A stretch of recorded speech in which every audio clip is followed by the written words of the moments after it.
Imaginez un instant, Rome baignée par la douce lumière d'un début d'été. Le pape Léon XIV, figure d'espérance et de renouveau pour tant de fidèles à travers le monde francophone et au-delà, se dirige vers la majestueuse cathédrale de San Giovanni. À peine 3 semaines se sont écoulées depuis son élection. Et déjà, ce pontife venu d'Amérique séduit par son humilité et son approche pragmatique. Mais alors que le cortège papal ralentit devant le parvis où une foule attend avec ferveur, une scène inimaginable se prépare. Le cardinal Rossi s'avance, le visage visiblement troublé, le poids du monde sur ses épaules. « Votre sainteté », commence-t-il d'une voix à peine audible, « je regrette de vous informer que les portes de la cathédrale doivent vous rester fermées aujourd'hui. » Stupéfaction. Un murmure d'incrédulité parcourt l'assemblée. Pourquoi un tel affront? Quel secret? Quelle tension se cache derrière cette décision sans précédent qui ébranle les fondations même du Vatican? Le pape, lui, demeure calme, une lueur de curiosité et non de colère dans le regard. Cette journée, qui devait être une simple visite traditionnelle, vient de basculer dans l'extraordinaire, soulevant des questions qui touchent au cœur même de la foi et de l'Église. Comme petit merci de nous rejoindre aujourd'hui, nous offrons un moment de bénédiction partagée. Commentez avec le mot « foi » si vous êtes ouvert à recevoir une pensée finale spéciale dédiée à tous ceux qui participent. Et s'il vous plaît, appuyez sur « j'aime » si vous appréciez ces moments. La nouvelle de ce refus se répand comme une traînée de poudre, chaque téléphone capturant ce moment historique.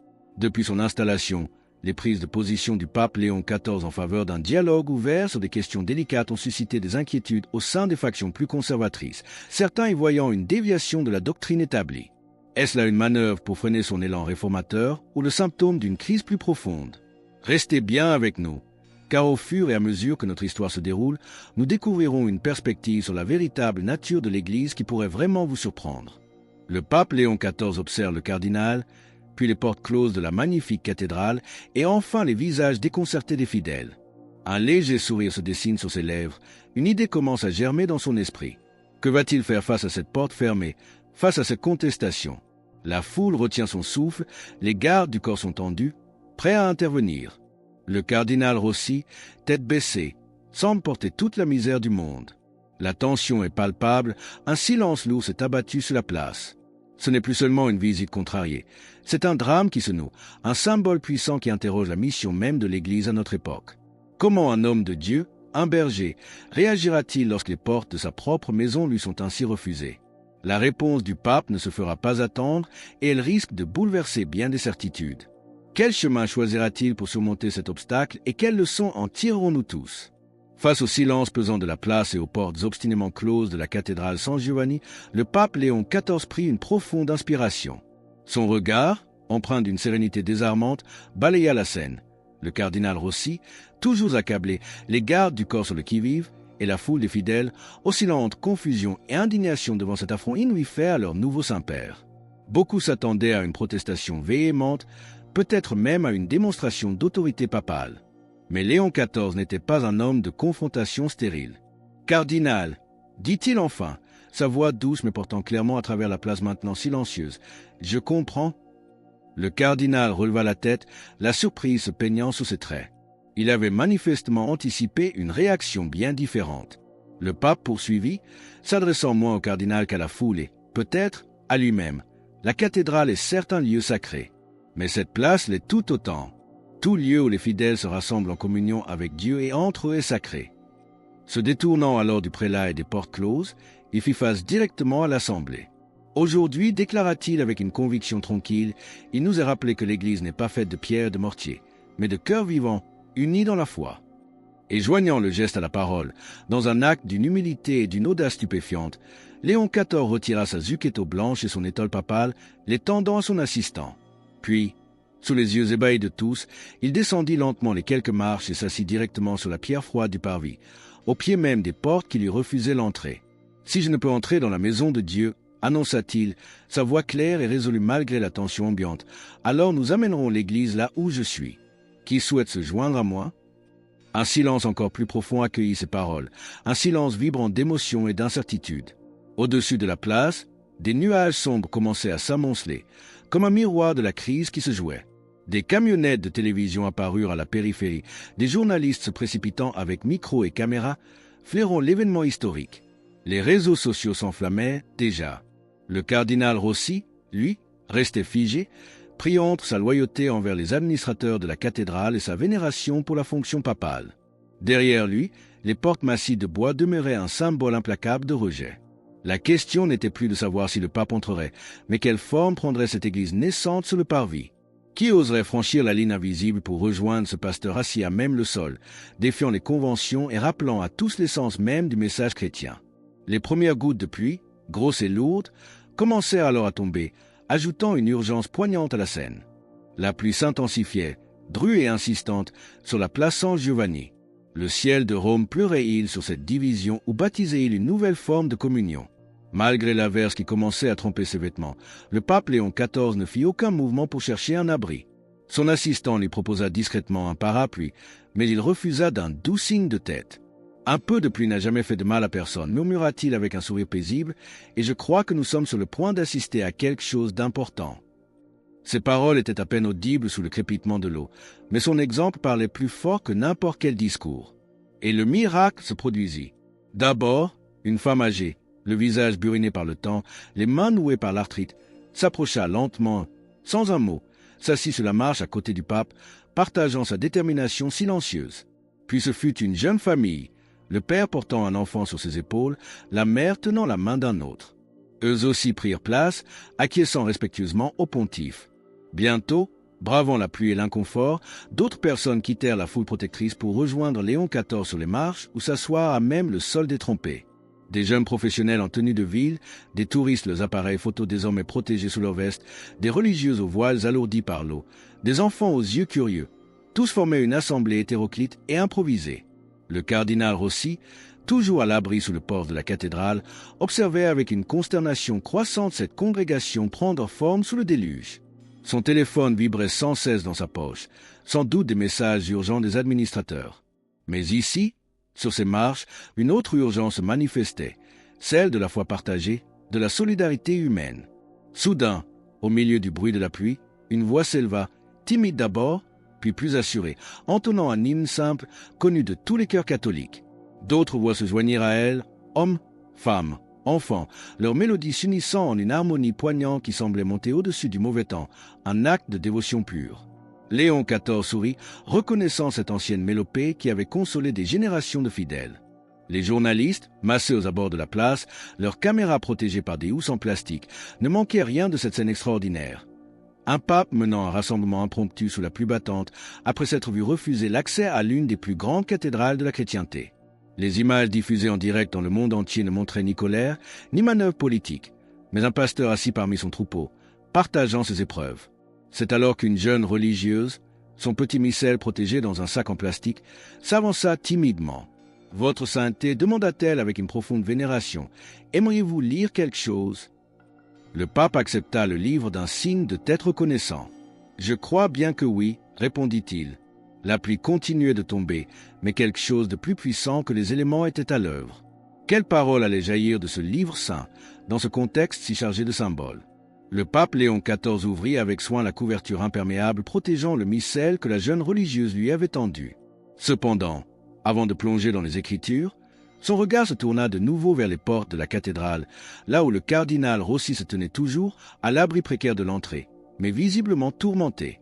La pluie continuait de ruisseler sur le parvis, créant une frontière liquide entre la sécheresse du sanctuaire officiel et la solidarité mouillée de cette assemblée improvisée. « Cardinal !» appela le pape, sa voix bienveillante mais ferme, traversant le rideau de pluie. « Ne voulez-vous pas vous joindre à nous? Il y a toujours de la place pour un de plus. » L'invitation était simple, directe, mais chargée d'une signification profonde. Pour le cardinal Rossi, c'était un appel qui transcendait la simple courtoisie. C'était une invitation à choisir son camp, celui des institutions rigides ou celui d'une foi vivante, incarnée par ce pape assis sous l'averse avec son peuple. Le visage du cardinal reflétait le conflit qui le déchirait. Ses yeux allaient du pape aux portes closes, puis à la foule recueillie. Son téléphone vibrait encore, insistant. Dans sa poche, sans doute un rappel à l'ordre des administrateurs, une injonction à maintenir la ligne dure. Mais comment ignorer le témoignage puissant qui se déroulait sous ses yeux? Pendant quelques instants qui parurent une éternité, il resta immobile, une statue de l'indécision au seuil de l'histoire. Pendant ce temps, le pape Léon XIV avait reporté son attention sur le missel. Il l'ouvrit au hasard, ou peut-être guidé par une inspiration supérieure, et commença à lire. Sa voix, chaude et stable, s'éleva pour partager les mots de l'Évangile selon Matthieu, le passage où Jésus parle de bâtir sa maison sur le roc plutôt que sur le sable. C'est pourquoi quiconque entend ces paroles que je dis et les met en pratique sera semblable à un homme prudent qui a bâti sa maison sur le roc. Matthieu 7h24. Chaque mot résonnait avec une acuité nouvelle dans le contexte de cette journée. Le cardinal écoutait, et les paroles semblaient s'adresser directement à son âme. Ici, devant lui, se tenait l'Église, exposée aux éléments, mais ferme, tandis que lui restait au sec, mais isolé. Soudain, avec une résolution qui balaya ses hésitations, le cardinal Rossi fit un geste qui stupéfia ceux qui l'observaient encore. D'une main tremblante, il retira sa calotte rouge de cardinal, laissant la pluie commencer immédiatement à mouiller ses cheveux argentés. Puis, il descendit les marches et s'avança résolument sous l'averse. Un murmure parcourut la foule. Le pape interrompit sa lecture et leva les yeux. Leurs regards se croisèrent, celui du pape, doux et accueillant, celui du cardinal, incertain mais déterminé. « Pardonnez-moi, Saint-Père » dit humblement le cardinal Rossi en arrivant aux côtés de Léon XIV. Le pape lui offrit un simple sourire et se décala légèrement pour lui faire place sur la marche étroite. « Il n'y a rien à pardonner, mon frère » répondit-il. « Nous cherchons tous la même vérité, même lorsque nous empruntons des chemins différents. » Le cardinal s'assit, ses riches vêtements commençant à s'alourdir d'eau, rejoignant ainsi le pape dans son inconfort et sa détermination. Si ce message de réconciliation et cette image d'une Église qui choisit l'unité par-delà les divisions résonnent profondément en vous et que vous vous sentez poussé à affirmer votre foi en cet instant, partagez « Amen » dans les commentaires ci-dessous. L'arrivée du cardinal Rossi eut un effet d'entraînement. Peu après, plusieurs autres membres du collège des cardinaux, alertés par les nouvelles qui se propageaient à une vitesse fulgurante, arrivèrent sur la place. Leurs expressions initiales de préoccupation et de curiosité se transformèrent rapidement en une compréhension muette de la situation. Comment allait-il réagir face à cette scène inattendue, ce pape et ce cardinal partageant une même marche sous la pluie battante? L'exemple donné par le cardinal Rossi ne tarda pas à être suivi. Un par un, d'autres princes de l'Église, initialement venus en observateurs inquiets, firent le choix de la solidarité. Ils traversèrent la place, leurs soutanes pourpres et rouges s'assombrissant rapidement sous la pluie persistante, et vinrent rejoindre le pape Léon XIV et le cardinal Rossi sur les marches ou à proximité. Cela créa un tableau saisissant et profondément symbolique, une partie significative du collège des cardinaux, assis humblement sous l'averse, entourant leur chef spirituel, partageant l'inconfort du peuple. La place, initialement lieu de confrontation silencieuse, se transformait sous les yeux du monde en un véritable sanctuaire à ciel ouvert. La tension initiale s'était muée en une atmosphère de recueillement et d'entraide fraternelle. Des séminaristes, voyant la situation perdurer, organisèrent rapidement un abri de fortune avec des bâches et quelques piquets, offrant un espace un peu plus sec aux personnes les plus âgées et aux familles avec de jeunes enfants. D'autres fidèles partageaient spontanément leurs parapluies, leurs vestes ou le contenu de leurs thermos de boissons chaudes. C'était une communauté improbable, unie non par les murs d'une église, mais par un élan de foi partagé par les circonstances extraordinaires de cette journée. Le pape Léon XIV, après avoir accueilli d'un signe de tête chaque nouveau venu, reprit sa lecture de l'Évangile. Il lisait lentement, choisissant des passages qui parlaient au cœur, des paroles de réconfort et d'espérance. De temps à autre, il s'interrompait pour offrir de brèves réflexions, reliant la sagesse ancienne des Écritures aux défis du moment présent. Il ne parlait pas de doctrine abstraite ni de dogmes complexes, mais de compassion, de service, de cette ouverture radicale à tout ce que le Christ lui-même avait démontré tout au long de sa vie terrestre. L'Église, observa-t-il d'une voix douce mais portant loin, a toujours été la plus forte, non pas lorsque ses murailles étaient les plus hautes ou ses trésors les plus abondants, mais lorsque son cœur était le plus grand ouvert, capable d'accueillir sans condition. Le cardinal Rossi, à ses côtés, écoutait attentivement, hochant parfois la tête en signe d'assentiment. La tension qui avait marqué ses traits plus tôt dans la journée s'était complètement dissipée, remplacée par une contemplation sereine. Lorsque le pape Léon XIV, avec un sourire fraternel, lui tendit le missel en lui demandant s'il souhaitait lire le passage suivant, le cardinal accepta avec une humilité reconnaissante. Sa voix, un peu hésitante au début, gagna en assurance alors qu'il partageait à son tour la parole divine avec cette assemblée unique. Pendant ce temps, à travers les vitraux de la cathédrale, on pouvait apercevoir les ombres agitées des administrateurs, toujours réunis en session d'urgence. Leur monde de protocoles et de traditions séculaires semblait bien loin de la réalité vibrante et profondément spirituelle qui se vivait à quelques mètres de là, sur le parvis détrempé. La pluie commençait enfin à faiblir, laissant présager une accalmie. Quelle décision allait émerger de cette réunion à huis clos, alors que dehors, une autre église, plus inclusive et spontanée, avait déjà pris racine. Alors que les dernières gouttes de pluie s'évaporaient sous les premiers rayons de soleil timide perçant la couverture nuageuse, une atmosphère de calme et d'attente s'installa sur la place San Giovanni. Des arcs-en-ciel éphémères se dessinaient dans les gouttelettes en suspension, comme une promesse divine après l'épreuve. La place avait été transformée. Ce qui avait commencé par une confrontation tendue avait évolué en quelque chose qui ressemblait au rassemblement des premiers chrétiens, décrit dans les Actes des Apôtres, une communauté de foi simple et directe. Le pape Léon XIV, les cheveux argentés encore humides, le visage serein malgré les heures passées dans le froid et l'humidité, regardait la foule avec une affection palpable. C'est alors qu'une jeune journaliste, s'avançant respectueusement jusqu'au bord du cercle formé par les fidèles, posa la question que beaucoup avaient sur les lèvres. « Saint-Père, quel message souhaitez-vous que le monde retienne de ce moment ?» Un silence se fit. Le pape considéra la question un instant, son regard balayant la diversité des visages tourné vers lui, jeunes et vieux, clercs et laïcs, habitants de Rome et pèlerins venus de loin, tous unis par cet imprévu. « Je voudrais que le monde se souvienne, commença-t-il, sa voix portant clairement dans le silence retrouvé, que l'Église a toujours trouvé sa plus véritable expression, non dans la puissance ou dans la majesté des édifices, mais dans la communion fraternelle et le service désintéressé des autres. » Il désigna d'un geste ample le rassemblement hétéroclite autour de lui. « Regardez autour de vous. Nous sommes témoins de l'Église dans sa forme la plus authentique. Quand des portes se ferment, Dieu ouvre les cœurs. Quand les protocoles érigent des barrières, l'amour trouve un autre chemin pour se manifester. » Le cardinal Rossi, à ses côtés, hocha la tête, visiblement ému par la profondeur et la simplicité de ses paroles.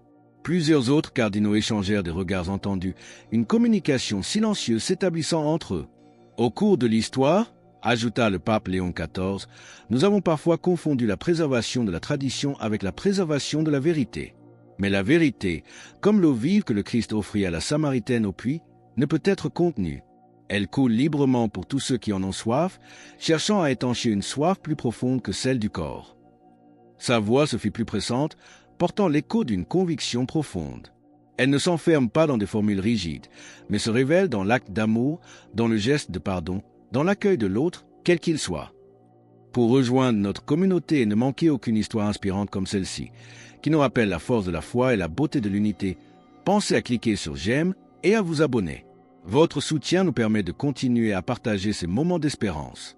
Le soleil émergea alors pleinement, ses rayons chauds commençant à sécher les vêtements humides des fidèles et à réchauffer les cœurs. Un murmure d'approbation parcourut la foule, suivi par des applaudissements spontanés qui emplirent la place. C'est à cet instant précis, alors que la communion semblait atteindre son apogée, qu'un grincement métallique se fit entendre. Toutes les têtes se tournèrent. Lentement, majestueusement, les immenses portes de la cathédrale de San Giovanni commençaient à s'ouvrir. Les lourds battants de chaîne de la cathédrale San Giovanni s'ouvrirent en grand, révélant dans l'embrasure un des administrateurs, un homme aux lunettes cerclées de fils, le visage marqué par une visible contrition. Il s'avança sur le parvis, s'approchant du pape Léon XIV avec une déférence nouvelle. « Votre sainteté, commença-t-il d'une voix où perçait le regret. Nous vous présentons nos plus sincères excuses pour le malentendu d'aujourd'hui. C'est un grand honneur pour nous si vous acceptiez maintenant d'entrer et de bénir notre cathédrale comme il était prévu. » La foule, silencieuse, observait la scène avec une attention soutenue. Le pape Léon XIV se leva lentement, sa soutane trempée collant à sa silhouette, témoignage silencieux des heures passées aux côtés de son peuple. Il contempla les portes ouvertes, puis la foule bigarrée qui l'entourait. Un sourire empreint de douceur éclaira son visage. « Je suis reconnaissant pour cette invitation, dit-il, sa voix portant une chaleur qui enveloppa l'assemblée.